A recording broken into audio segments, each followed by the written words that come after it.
दोस्तों ये बात है 1979 की। SLV-3 को श्रीहरिकोटा से लॉन्च किया जाना था।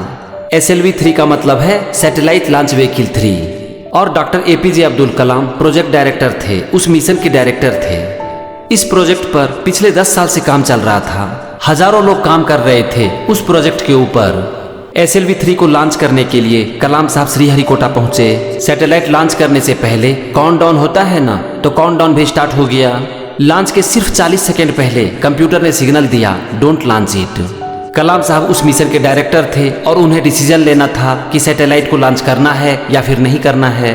इस मिशन के लिए कलाम साहब के साथ 6 एक्सपर्ट थे, जिन्होंने कि कंप्यूटर के डेटा को देखा, कंप्यूटर के ऊपर जो पिक्चर आ रही थी उसको देखा और उन लोगों ने बताया कि कुछ प्रॉब्लम है। पता चला कि कंट्रोल सिस्टम में लीकेज था। कलाम साहब कहते हैं कि उन लोगों ने एक कैलकुलेशन किया और उन्हें लगा कि कोई प्रॉब्लम नहीं है, रॉकेट को ऊपर जाने के लिए सफिशिएंट फ्यूल है और इसीलिए हम लोग सैटेलाइट को लॉन्च कर सकते हैं। उन्होंने कंप्यूटर के सिग्नल को बाईपास कर दिया और सैटेलाइट लॉन्च कर दिया।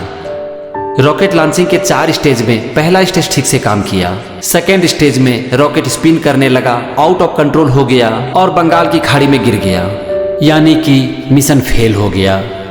कलाम साहब कहते हैं कि मैंने पहली बार फेलियर को एक्सपीरियंस किया। मैं सक्सेस को मैनेज कर सकता हूं, लेकिन अब फेलियर को मैनेज करना था। प्रोफेसर सतीश धवन, जो कि उस समय इसरो के चेयरमैन थे, वो कलाम साहब से मिलने आए और उनसे कहा कि let us go for a press conference. वो लोग प्रेस कॉन्फ्रेंस में गए। वहां पर दुनिया भर के प्रेस रिपोर्टर मौजूद थे। कलाम साहब बताते हैं कि मैं बहुत डरा हुआ था, क्योंकि मैं इस प्रोजेक्ट का डायरेक्टर था, इस मिशन का डायरेक्टर था और इसीलिए इस फेल्योर के लिए मैं दोषी था। प्रोफेसर सतीश धवन मीडिया वाले से बात करने लगे और उन्होंने कहा कि आज हम लोग फेल हो गए। मैं यहाँ पर अपने सारे स्टाफ को सपोर्ट करना चाहता हूँ ताकि वो अगले साल सफल हो सके। कलाम साहब बताते हैं कि प्रोफेसर सतीश धवन ने सारा ब्लेम अपने ऊपर ले लिया।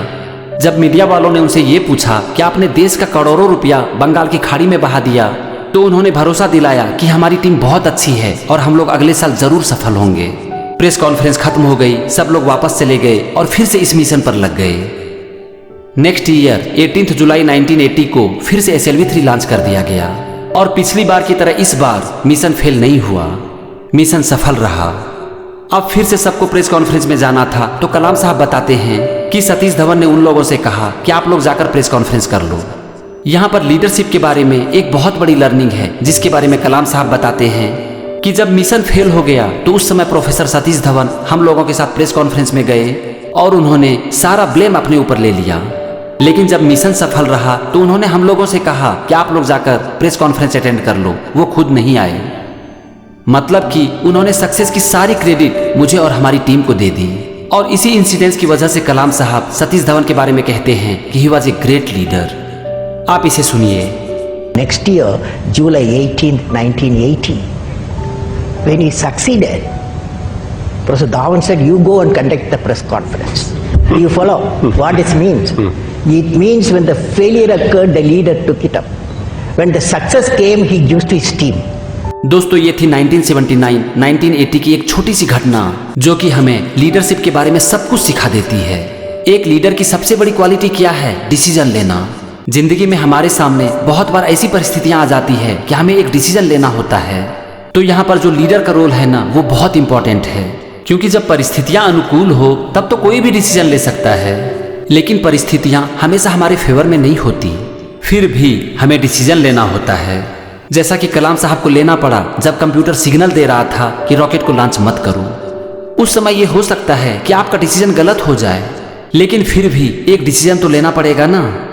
आपकी लाइफ में भी ऐसा बहुत बार होगा जबकि सिचुएशन अनुकूल नहीं होगा और उस समय आपको एक डिसीजन लेना पड़ेगा। तो यहाँ पर आपको सिचुएशन की हर परिस्थिति को देखना है और एक डिसीजन लेना है, क्योंकि जब सिचुएशन हमारे फेवर में नहीं हो तो उस समय एक डिसीजन लेना लीडर की एक बहुत बड़ी क्वालिटी है। Second learning, responsibility. दोस्तों जो लीडर होते हैं ना, वो रिस्पॉन्सिबिलिटी लेते हैं। ये इतना आसान नहीं होता, लेकिन जो एक लीडर होते हैं ना, वो रिस्पॉन्सिबिलिटी लेते हैं, खास करके उस समय जब मिशन फेल हो जाए। और जब मिशन सक्सेस होता है तो क्रेडिट अपने टीम को दे देते हैं। थर्ड क्वालिटी जो कि हम इस वीडियो से सीख सकते हैं वो है क्रेडिट। मैं यहाँ पर उस क्रेडिट के बारे में बात नहीं कर रहा हूँ जो कि प्रोफेसर सतीश धवन मिशन की सफलता पर अपनी टीम को देते हैं। मैं यहाँ बात कर रहा हूँ कलाम साहब की। वो खुद एक लीडर थे, इस मिशन के प्रोजेक्ट डायरेक्टर थे, मिशन डायरेक्टर थे। इतने बड़े मिशन को उन्होंने लीड किया, लेकिन यहाँ पर खुद के बारे में कुछ नहीं बोल रहे हैं कि मैंने इतने बड़े मिशन को लीड किया, मैं सफल हुआ, मैं एक बड़ा लीडर हूँ। वो बता रहे हैं सतीश धवन के बारे में कि वो एक बहुत बड़े लीडर थे, खुद के बारे में कुछ नहीं बोल रहे हैं। दोस्तों, ये है लीडरशिप। एक लीडर दूसरे लीडर की लीडरशिप क्वालिटी बता रहे हैं, लेकिन खुद के बारे में कुछ नहीं बोल रहे हैं। लीडरशिप की अगली क्वालिटी, डील विथ फेल्योर। दोस्तों, हम सब लोग सफल होना चाहते हैं, लेकिन सफलता रात की नींद मांगती है, कुर्बानी मांगती है और बलिदान मांगती है।